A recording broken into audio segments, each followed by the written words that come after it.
राष्ट्रीय लोक स्वराज पार्टी सबसे पहले मुद्दा है हमारा आज़ादी कि लोगों को जो व्यवस्था झूठ फूट व लूट की चल रही है इससे निजात कैसे पाएं और लोगों को पावर कैसे मिले कि उनकी गांव में सरकार कैसे बने, उनकी शहर में सरकार कैसे बने, उन्हें निर्णय लेने का अधिकार कैसे मिले।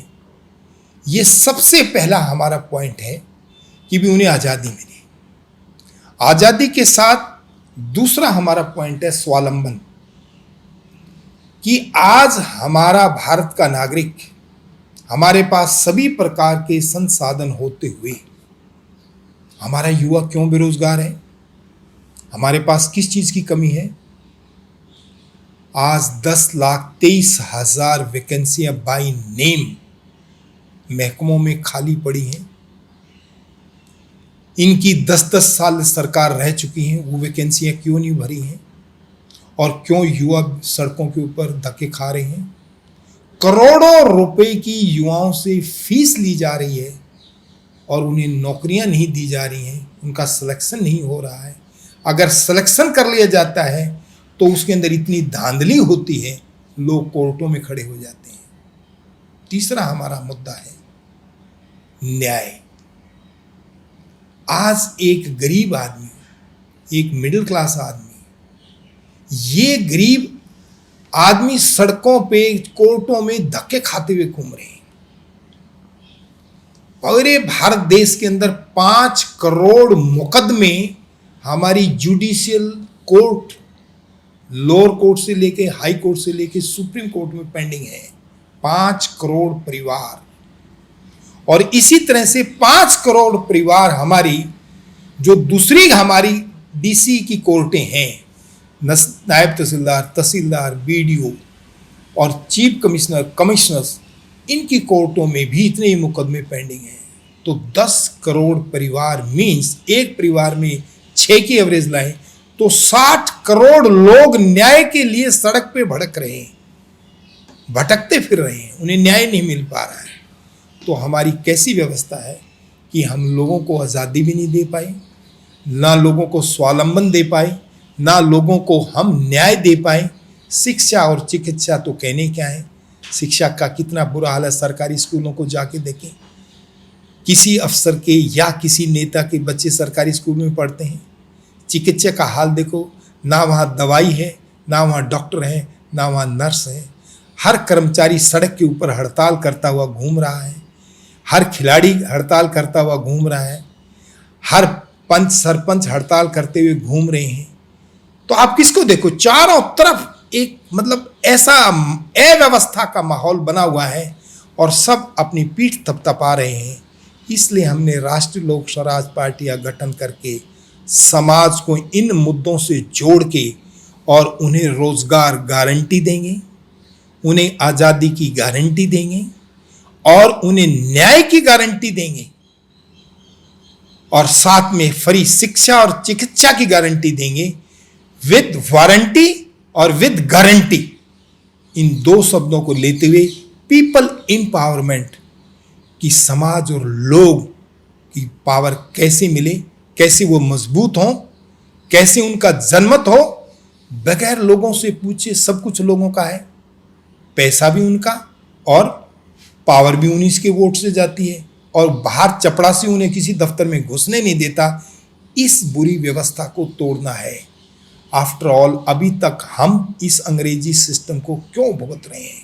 भारत देश आज़ाद हो गया, क्यों नहीं हम अपने सिस्टम को, उस भारतीय संस्कारिक व्यवस्था को उठा पा रहे हैं? इसी को लेके हम आगे बढ़ रहे हैं। सर, हरियाणा प्रदेश की राजनीति की बात की जाए तो अब जैसे कांग्रेस पार्टी के जो भूपेंद्र हुड्डा, दीपेंद्र हुड्डा या उदय भान, ये दावा करते हैं कि आने वाले समय में हम कांग्रेस की सरकार बनाएंगे। तो कैसे आप कांग्रेस की स्थिति को देखते हैं? कांग्रेस की स्थिति से, कांग्रेस के उन बड़े बड़े घावों से, कांग्रेस के उन बड़े बड़े भ्रष्टाचारों से लोग बहुत अच्छी तरह अवगत हैं। इन्होंने पूरे 75 साल आज़ाद हुए देश को हो गया, 56 साल इन्होंने राज किया और उस राज की व्यवस्था लोग भूले नहीं हैं। और ऐसी करप्ट सरकार को क्या दोबारा लोग वोट करेंगे? लोग इनसे खूब थके हुए हैं, छके हुए हैं। लोग विकल्प चाहते हैं और हम नया विकल्प लेके राष्ट्रीय लोक स्वराज पार्टी का लोगों के बीच में है, विद वारंटी और गारंटी के साथ। हरियाणा की बीजेपी की सरकार की बात की जाए, खट्टर सरकार की, करोड़ों रुपए का कर्जा सरकार पे हो गया है, आम आदमी कर्जदार हो गया है। इसको लेकर आप क्या कहेंगे? कैसे व्यवस्था परिवर्तन होनी चाहिए?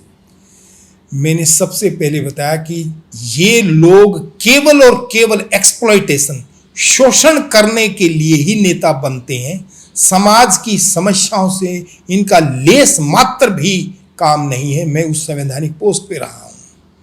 जो बात आपने कर्जे की करी, ये बात सत्य है कि आज एक बच्चा मां के पेट में आते ही 40,000 रुपए उसके ऊपर इमीडिएटली कर्जा हो जाता है कि वो इतने कर्जा उसने देना ही देना है। इतना घाटे का बजट ये पैदा करते हैं और हमारा करोड़ों रुपए के टैक्स को ये हजम कर जाते हैं। उसकी कोई अकाउंटेबिलिटी नहीं है। जिनको महकमों का पता ही नहीं, उनकी कोई ट्रेनिंग ही नहीं, वो उन महकमों को कैसे चला पाएंगे? आप देखने वाली बात है कि जिन सरकारों को पिछले 8-9 साल हो गए और वो अपनी पीठ थपथपा रहे हैं कि हमने बहुत बढ़िया काम किया है, हमने इतने रोजगार किए हैं, और फिर भी उनके 37% बेरोजगारी नंबर 1 पे हरियाणा पे है, तो इन्होंने कौन सा काम किया और इस कर्जे को कैसे उतारेंगे? इस व्यवस्था को एक ही तरीका है, चोरी, लूट और डकैती। इसको बंद करने का हिम्मत अगर किसी में है तो वो केवल राष्ट्रीय लोक स्वराज पार्टी में हमारी वो ट्रेनिंग है, हमारी वो विचारधारा है कि चोरी, लूट और डकैती को रोकते हुए एक ही घर की रेड में उनके कोठे के कोठे भरे हुए पैसे आ जाएंगे। 1 साल तो टैक्स लेने की जरूरत नहीं, इतनी चोरी और लूट और डकैती हुई है।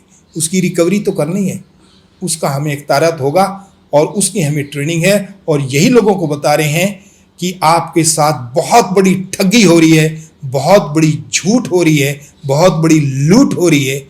इसको खत्म करने के लिए आप राष्ट्रीय लोक स्वराज पार्टी को जब तक नहीं अपनाओगे, आपके पास कोई विकल्प नहीं है। आप किसी के पास चले जाओ, वो आपको चपरासी के बाहर खड़ा करेगा या सिपाही बाहर खड़ा है, वो आपको अंदर ही नहीं घुसने देगा उससे बात करने के लिए। वोट लेते ही वो राजशाही में आ जाएंगे। हमने इसको लोकशाही में बदलना है कि लोगों का राज, यही लोक स्वराज, यही हमारी राष्ट्रीय लोक स्वराज पार्टी है कि लोगों का राज में डायरेक्ट डेमोक्रेसी, पार्टिसिपेटिव डेमोक्रेसी, सहभागी लोकतंत्र कैसे बने, इसी पे हम काम करें। और संविधान इसके लिए बड़ा क्लियर है। 73 अमेंडमेंट जहाँ पे गांव की सरकार बनी है, 74 अमेंडमेंट संविधानिक जहाँ पे शहर की सरकार बनी है, उन्हें निर्णय लेने का अधिकार मिला हुआ है। उन्हें 29 महकमे मिले हुए हैं सरकार के, हमारी DCSP के।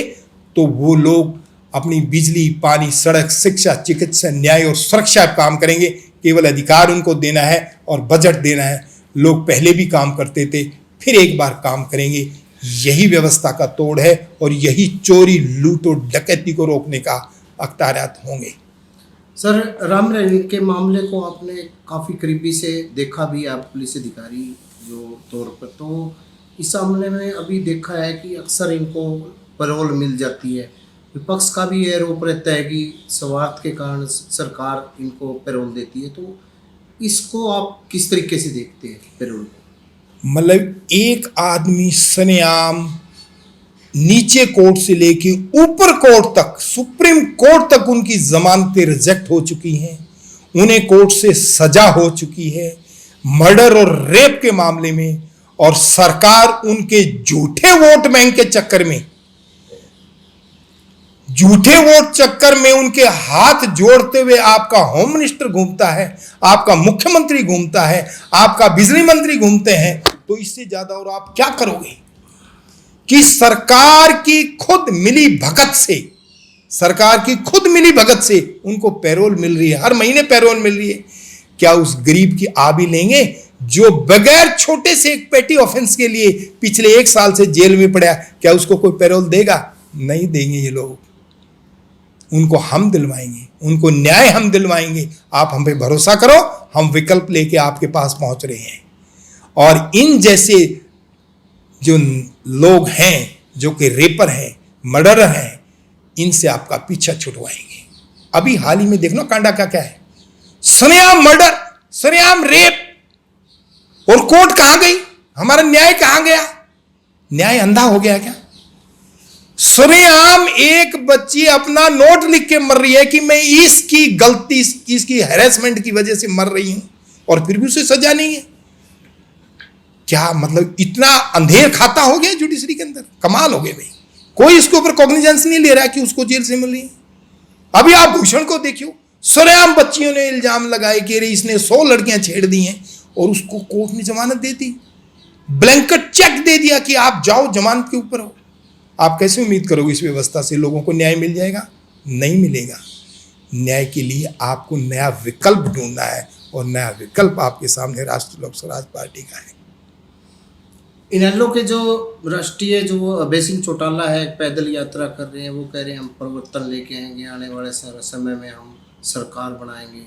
तो क्या कहेंगे इसको लेकर, कैसे देखते हैं? मेरे अभय सिंह चौटाला जी, आप 10 साल में राज रहे ना, आपने खूब मलाई खाइया है, तो उस मलाई का तो हिसाब आपको देना है। आप कैसा नया परिवर्तन कर देंगे जब 10 साल में आपने कुछ नहीं किया उस राज के अंदर, और आपने अरबों खरबों का सिस्टम बना लिया, कोर्ट ने सजा भी दे दी। लोग आपसे क्या उम्मीद करेंगे? आपको परिवर्तन करेंगे? सॉरी, परिवारवाद नहीं चलेगा, अब न्यायवाद चलेगा। न्यायवाद, न्याय होगा, लोग न्याय करेंगे अपने वोट के साथ। अब कोई ठगी नहीं होगी, चोरी नहीं होगी। लोग गेहूं बोना चाहते हैं, मंडूसी पैदा नहीं होगी, उसकी दवाई हम लेके चल रहे हैं, और हर हालत से इस मंडूसी को खत्म करेंगे।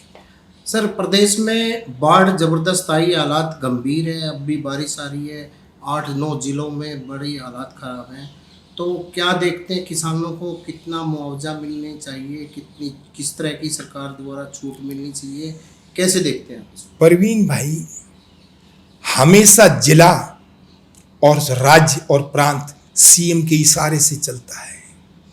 एक सीएम की उंगली के इशारे से डीसी को यह मैसेज चला जाता है, डीसी साहब कितनी ही बरसात हो जाए, निकासी का प्रबंध 6 महीने पहले होना शुरू होना चाहिए था, और उसकी अकाउंटेबिलिटी फिक्स होनी चाहिए। जिस दिन आईएएस और आईपीएस की अकाउंटेबिलिटी फिक्स करने का अधिकार सीएम को है, उनके मंत्रियों को है, उनकी सरकार को है, लेकिन उनको अकाउंटेबिलिटी फिक्स करने की हिम्मत नहीं है।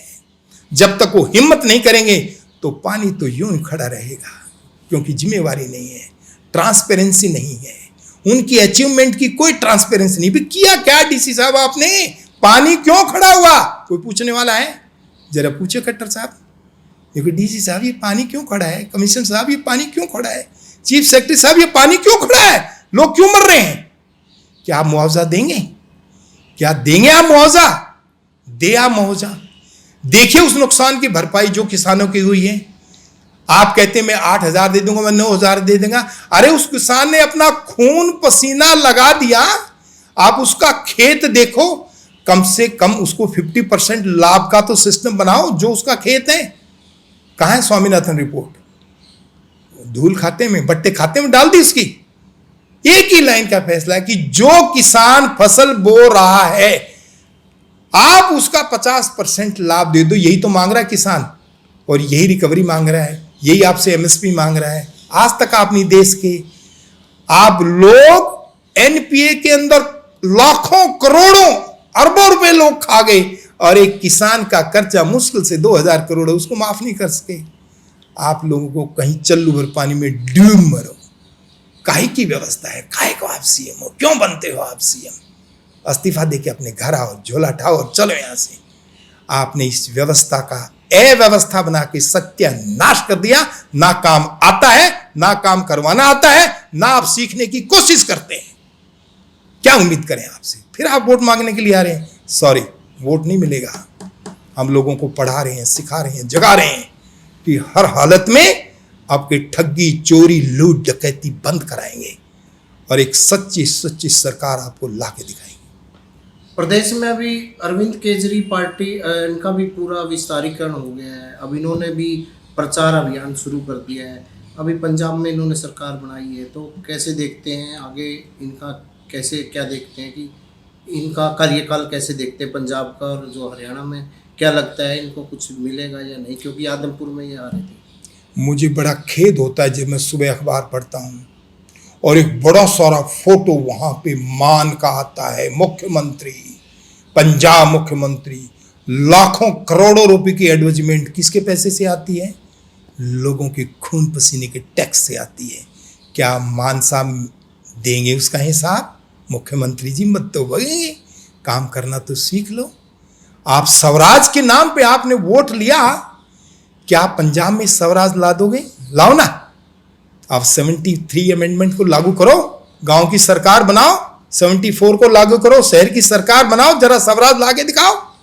यही केजरीवाल ने फर्जीवाल किया दिल्ली के अंदर, लोगों को स्वराज के नाम के ऊपर, स्वराज की किताब लिख के ऊपर, क्या लोगों को स्वराज दे दिया? क्या लोगों को लोकपाल दे दिया? इससे बड़ा फर्जीवाड़ा और क्या हो सकता है? जिस आदमी ने कहता मैं IRS की नौकरी 2 साल में नहीं किया, सारी लाल किताब है बैड रिपोर्ट के साथ, कौन सी नौकरी करी? नौकरी करी नहीं शेर के बच्चे ने। जिसने अपनी नौकरी में इंसाफ नहीं किया, जिसने अपनी पावर, लाभ और लोभ की व्यवस्था उस दिल्ली के अंदर बनाई, शराब के अंदर पैसे खा रहे हो, जेल जा रहे हो, 2 मंत्री जेल में जा रहे हैं। लोग आपसे क्या उम्मीद करें कि हरियाणा में आप वोट ले लेंगे? शर्म करो, आप कहीं डूब मरो। कैसे लोग वोट दे देंगे? कैसे दे देंगे आप शराब खाने खुलवाओगे? क्या खिलवाओगे?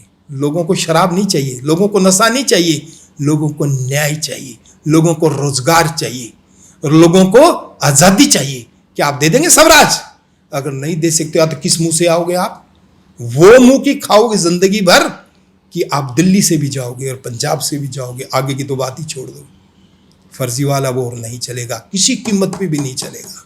मैं आपको दिखाऊंगा आगे। श्री श्री 1008 महामंडलेश्वर दर्शनगिरी जिला पार्षद हूँ हिसार से। जो महामंडलेश्वर की पदवी होती है ये हमारे अखाड़े से मिलती है, और जो जिला परिषद की पदवी है जो जनता ने मुझे दी है, वार्ड नंबर 20 हिसार में आता है।